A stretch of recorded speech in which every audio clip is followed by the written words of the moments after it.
to DesignShift. I'm Blair Cho, your guide on this journey where creativity meets consciousness. Every week, we'll dive into how design shapes our mindset, boosts our mental health, and intertwines with holistic healing practices. From the calming hues of a well-decorated room to the life-changing impacts of thoughtful product design, we're uncovering the hidden threads that connect our environments with our emotional well-being. So whether you're a creative soul, a wellness junkie, or just someone curious about the magic of mindful design, there's something here for you. So grab your favorite drink, settle into your coziest chair, and prepare for enlightening conversations with designers, mental health warriors, and holistic healers who are all on a mission to shift how we think about our spaces and ourselves. Are you ready to shift your perspective?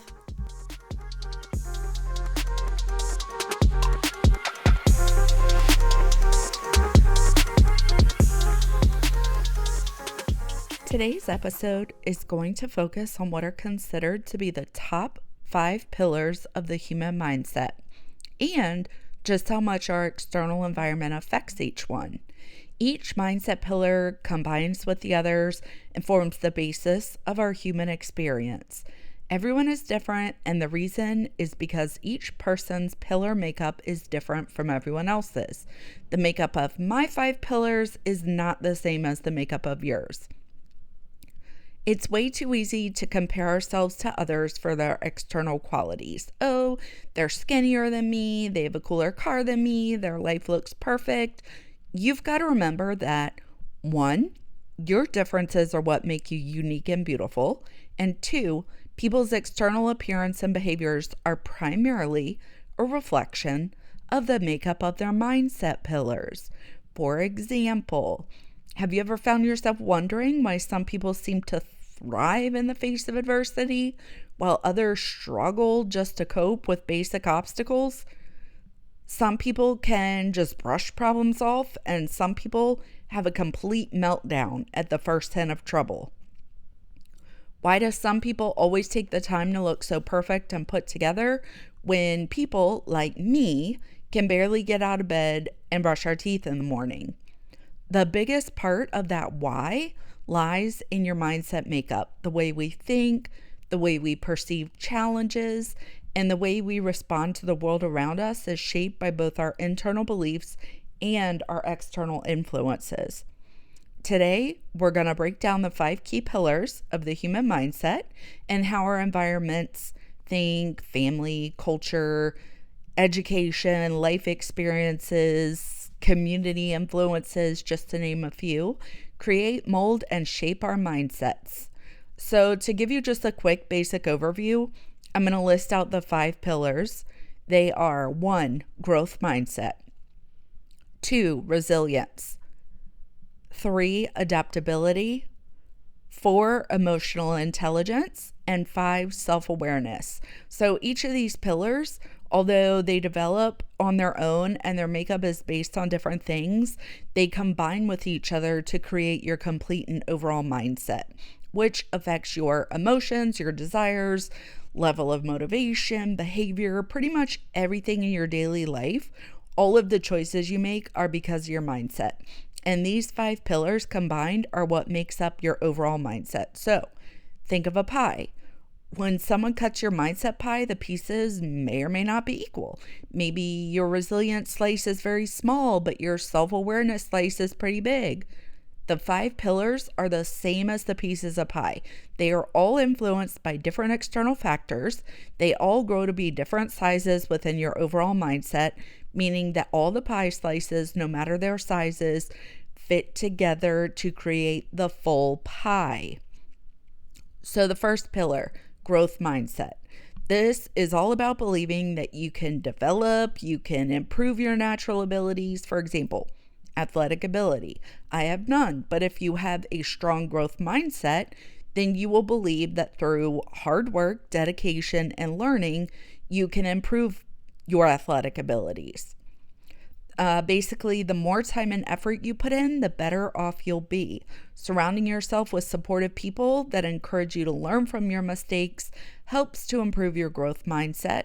So Supportive external influences can help your growth mindset pie piece get bigger. The second pillar or piece of the pie is resilience. That is your ability to bounce back from setbacks and obstacles. Are you the type that's able to move through challenges easily, or do you find it easy to adapt to change? If you answered yes to either of these questions, that is a sign of a healthy amount of resilience. If you answered no, you may want to work on that. May want to work on making your resilience pie piece bigger. Having resilience is a huge component of your mental and emotional strength. If you are struggling with being resilient, some things that may help are support groups. There are support groups out there for every different issue all over the place, online, in person, whatever. You can participate in mental health therapy. And then also working to build a strong and close support network, family, friends, is helpful as well. So one of the things I've done to work on my resilience is to dive deep into the self-help shelf at the bookstore. There are so many awesome and really helpful books out there about improving your resilience and your overall mindset. I cannot even tell you just one that is my favorite. I read and read and read. I am like a self-care guru over here. But yes, my mindset has completely changed since I started reading more, and my life has changed as a result. So the third pillar is adaptability, which is your ability to adjust your thoughts and behaviors in the face of change. This is the ability to be flexible no matter what your circumstances are. And having a strong sense of adaptability can encourage creative thinking, like thinking outside the box. Exposing yourself to new people and new situations, no matter how afraid you are, is a great way to build adaptability. Are you upset because your friend canceled your dinner? Cool. Go on a solo dinner date. Hell yeah, it's uncomfortable and may make you super nervous, but actually going through with going alone and showing yourself that you can do it helps you become more adaptable. Your plans might have changed, but you still had a great time and a fabulous meal.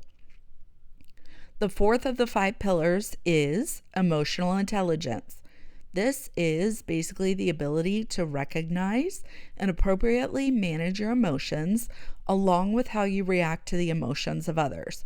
It's important to develop high emotional intelligence because it leads to better and stronger relationships.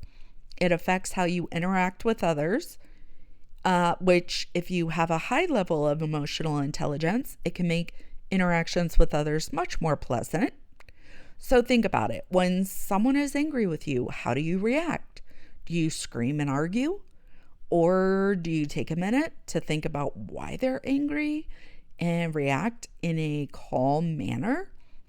If you have strong emotional intelligence, you probably took a minute, thought about it, and reacted calmly.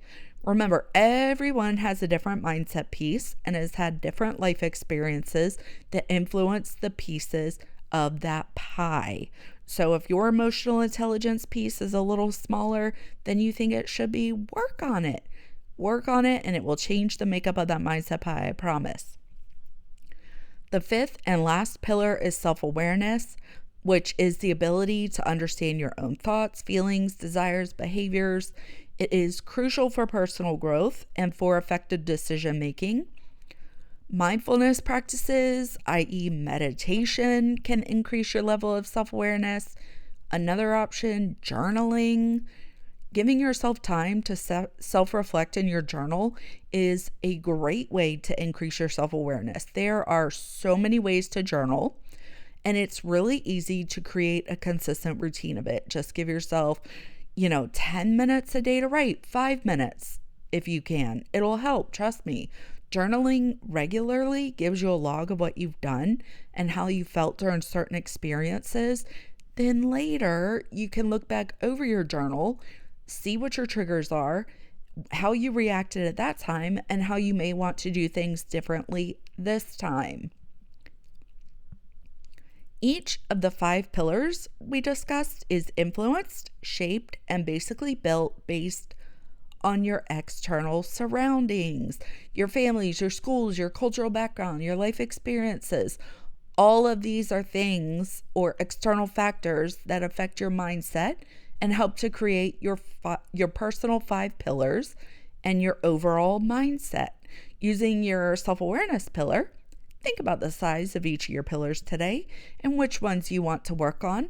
There are all sorts of tools out there to help make your pillars larger.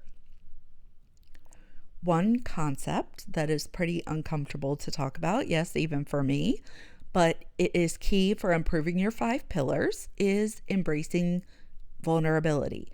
It literally might sound crazy, but allowing yourself to be vulnerable can actually lead to profound personal growth and changes in the makeup of your mindset.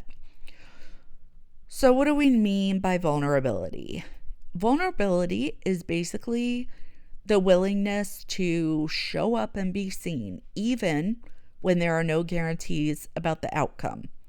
It's about sharing our true selves, exposing our weaknesses, admitting that we don't have all the answers in life. This openness can be incredibly scary, but it is honestly also where the most growth happens. Authenticity, key. Embracing vulnerability can actually do a lot of things for our mindset. Like 1, it can help build trust. So when we show our authentic selves to others, we encourage them to do the same, leading to a deeper sense of trust and connection, which more trust improves your emotional intelligence pillar. See how that works there? Benefit number 2, embracing vulnerability will encourage personal growth. By accepting your flaws and your mistakes, you open yourself up to more learning opportunities. This helps you create a stronger growth mindset. 3, it helps you to inspire others because when you share your own struggles, you inspire the people around them. You help them feel supported in overcoming their own struggles. So not only will you be improving your own 5 pillars, but you'll be helping others improve theirs as well. Wonderful.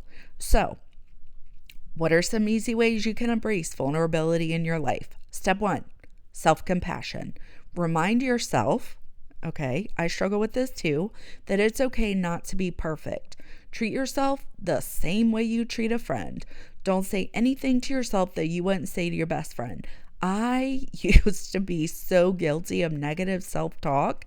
Now, when I find myself doing it, I literally say to myself, would I say this to my best friend? If no, then I purposely flip what I'm saying into something positive. Whether it feels believable at that moment or not, the more I have done it, the better I get at it. Just think of the saying, fake it till you make it. Eventually, you'll find yourself speaking kindly to yourself more often, which will become your natural pattern. Giving yourself support is a totally huge deal. You honestly have to be your own best friend and love yourself no matter what happens. Another way to embrace vulnerability is share your story, which, start small with this one. You can start by sharing something that feels embarrassing or awkward with someone you trust, like a friend, a family member, or maybe even a trusted coworker. Once you share, it literally feels liberating. When you share, you bring light to your feelings and it'll make you feel so much better. Something that you think was so terrible and embarrassing may not feel as bad after you actually say it out loud to someone else. Happens to me all the time. Number 3, create a safe space for others. Build an environment where others feel safe to express their thoughts and feelings without judgment. After all, judgment at its root is just fear. And again, feeling supported helps build those pillars for you and for others. You can ask for feedback. Taking constructive criticism can be hard, but it can help you grow in so many ways. I struggle with this one. I tend to take everything personally, but you have to think about it. So constructive criticism isn't coming from a mean, negative place, and it honestly helps point out areas that you can improve on that you may not have been able to see for yourself. So take the comment, consider it, and learn from it. Hello, growth mindset. And yes, I've assigned you homework, everyone's favorite. Try to pick at least one of these ways to embrace vulnerability in your life this week. So, practice self-compassion, share your story, create a safe space for others, ask for feedback. Pick one of those and try to embrace vulnerability in your life this week. Focus on your feelings. Journaling is a great way to keep track and see how you grow and improve your mindset. When you look back at old entries and notice how you've changed over time, it literally makes you feel so encouraged and helps you keep going along your journey of improvement. And that wraps up today's episode of Design Shift. I hope you're feeling inspired to transform your life into a healthier place for your mind, body, and spirit. If you enjoyed today's episode, it would be awesome if you would leave a review of the podcast. And for more mindset and design elevating inspiration, follow me on Instagram at b.cho.design. Thank you so much for tuning in, and I'll see you next time.